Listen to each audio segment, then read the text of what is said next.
Here we are going to discuss a problem of ITJ 2023, and this problem is based on electromagnetic wave propagation. The information given is that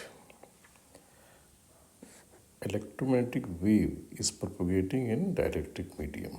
एक EM wave है that is moving in dielectric medium, और क्या दिया है कि उस wave में in that wave electric field vector at time t at position z is given by this expression. That means हमें EM वेव में इलेक्ट्रिक फील्ड किसी समय किस पोजीशन पर कितना है ये दिया हुआ है, और इस EM वेव के फंक्शन को इंटरप्रेट करके हमें बताना है कि इन चारों में से कौन सा ऑप्शन करेक्ट है। ये भी दिया हुआ है कि speed of light in vacuum, in fact ये वैक्यूम में लाइट की ही स्पीड से चलती है, राइट। तो इसको सॉल्व करने के लिए what information we should have, तो सबसे पहले हमें इस वेव फंक्शन को इंटरप्रेट करने आना चाहिए, राइट। इससे वेव की हमें वेलोसिटी निकालने आनी चाहिए, उसके चलने का डायरेक्शन निकालने आना चाहिए, और जो इलेक्ट्रिक फील्ड ये वेक्टर दिया हुआ है किस डायरेक्शन में कितना किसी इंस्टेंट पर वेक्टर है वो इंटरप्रेट करने आना चाहिए। और फिर इलेक्ट्रिक फील्ड से मैग्नेटिक फील्ड कैसे निकाली जाए ये हमें आना चाहिए, क्योंकि ये तभी चेक हो पाएगा कि मैग्नेटिक फील्ड कितनी है किसी इंस्टेंट पर किसी पोजीशन पर। और refractive index of the medium के बारे में पूछा है, तो रिफ्रैक्टिव इंडेक्स वेव वेलोसिटी को कैसे अफेक्ट करता है वो हमें पता होना चाहिए।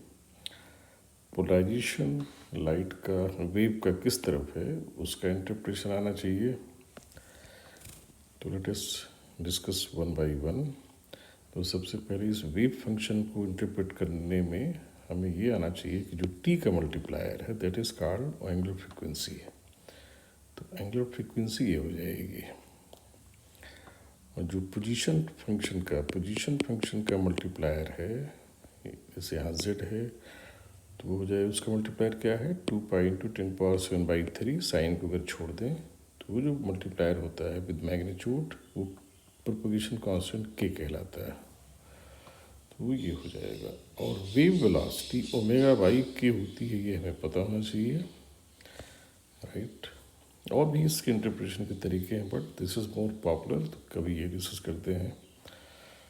वेव फंक्शन में एक ये भी तरीका है कि जो 2 पाई राइट के साथ इसको कुछ ऐसा करें जो भी कॉमन हो सकता है कॉमन ले लें, और इसको पोजीशन फंक्शन को फ्री कर दें, तो यहाँ जाता है vt माइनस जेड, मतलब जो भी कॉन्स्टेंट्स है यहाँ, मतलब certain constant into vt minus Z, तो उससे डायरेक्टली भी आ जाता है। खैर दैट इज अनदर वे, तो उस तरह से हम कर सकते थे कि 10⁻⁷ यहाँ से हम कॉमन ले लेते, तो जो t का कोफिशिएंट बचता है वो डायरेक्टली वेव वेलोसिटी हो जाती है। एक ही चीज़ है, वो यहीं डिवाइड हो जाएगा तो ओमेगा बाई k हो जाएगा वो। तो this is more simple and popular expression for wave velocity, तो उसी को यूज़ करते हैं।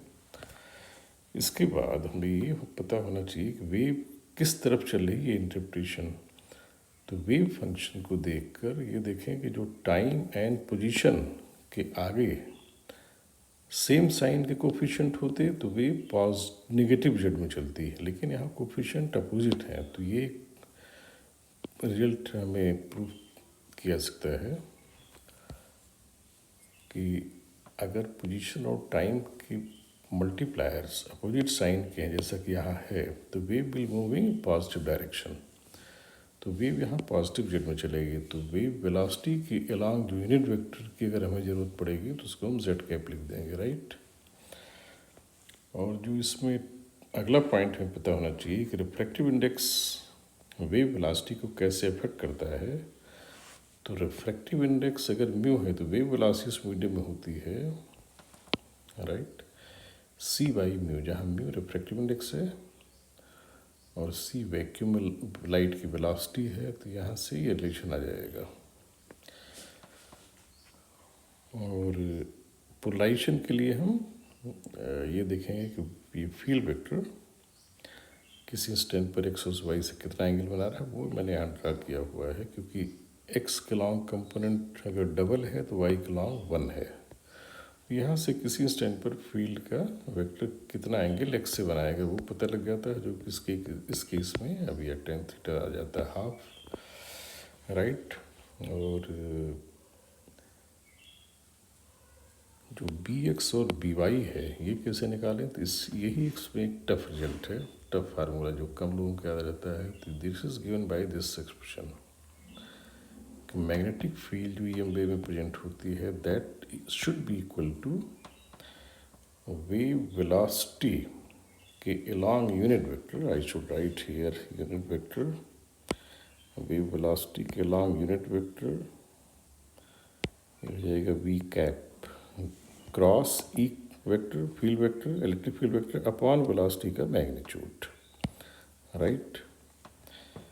इसमें सारी चीज़ें पता लग गई हैं। वेव वेलोसिटी के लॉन्ग यूनिट वेक्टर है Z cap, electric field question में दिया हुआ है, वेलोसिटी हमने यहाँ निकाल दिया कैसे, ओमेगा को इंटरप्रेट करके और के को इंटरप्रेट करके, ओमेगा ये आ जाता है टी का मल्टीप्लायर, जेड का मल्टीप्लायर किया जाता है, ओमेगा वाई किया जाएगा वेव वेलोसिटी 1.5 × 10⁸, या जरूरत पड़ने पर इसको ऐसे लिखा सकता है।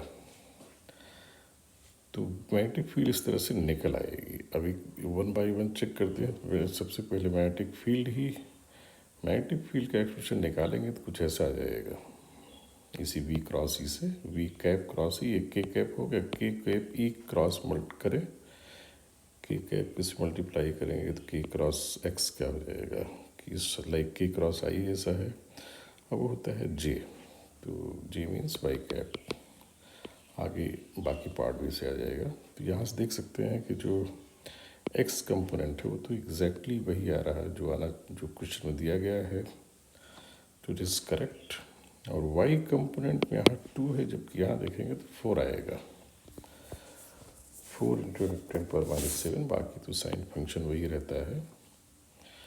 ये ध्यान रखें कि मैग्नेटिक फील्ड हो या इलेक्ट्रिक फील्ड हो, ये जो फेज वाले टर्म है यानी साइन कॉस जो भी है यहाँ, वो एज इट इज़ जो इलेक्ट्रिक फील्ड में आएगा वही मैग्नेटिक फील्ड में आएगा, right. This is also important point, इसमें हमें कोई चेंज नहीं करना।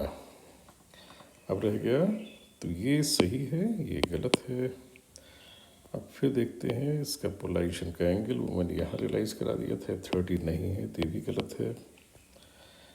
और रिफ्रैक्टिव इंडेक्स यहाँ से निकाला म्यू, ये सी बाई वी हम लोगों ने निकाल लिया है 1.5 × 10⁸, सी होता है 3 × 10⁸। तो यहाँ जब रिप्लेस करेंगे तो म्यू की वैल्यू 2 आ जाएगी, इट इज़ करेक्ट। तो ए सही है, डी सही है, राइट। तो इसमें सबसे स्पेशल फार्मूला ये है, और ये तो खैर एक कॉमन सा फार्मूला है। वेव वेलोसिटी होती है वैक्यूम वेलोसिटी पर रिफ्रैक्टिव इंडेक्स, और ओमेगा और के को इंटरप्रेट करना भी लगभग सभी को पता होता है।